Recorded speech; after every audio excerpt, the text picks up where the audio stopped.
You could be buying a property with as little as a 2% deposit, and you don't even need to be a first-home buyer for this one.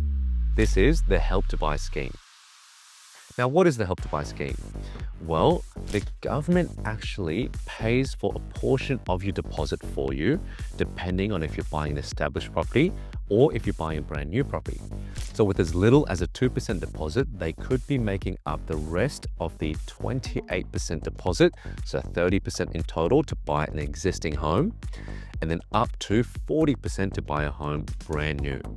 With the Help to Buy scheme, it's pretty unique in the sense that you don't even need to be a first home buyer. You just can't currently own a home. So if you've bought and sold many times in the past, but you currently don't own a home, you can utilize this scheme to be able to buy a property with the government taking equity in that part property.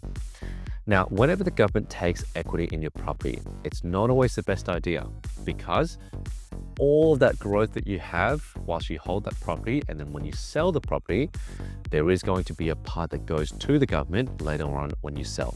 You can increase on your loan later on to pay out the government's share in your property through that bank that you've gotten the loan with. But again, we can't actually touch this loan as a broker, so I highly recommend speaking with your bank if you've already applied for the Help to Buy scheme to see exactly the different implications for you. Now, there are some restrictions on this scheme. It is limited to 10,000 scheme placements a year, and that's nationwide. There is also an income limit as well. So you can't be making more than $100,000 as an individual or $160,000 as a joint applicant with someone else. With this one, it's pretty unique because only Australian citizens can access this, not permanent residents, not the 444 special category New Zealand citizens.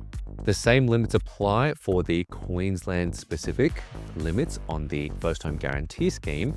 It's $1 million as your maximum purchase price in a metro area and $700,000 in a regional area. As a general rule of thumb, I wouldn't let the government touch the equity in my property with a 10-foot pole. So if you can buy using the guarantee scheme, which I'll put a link up for that video up here, or guarantors using family guarantors or literally any other scheme, that's what I would do. The moment the government takes equity in your property, that's when they're part owner in that property with you.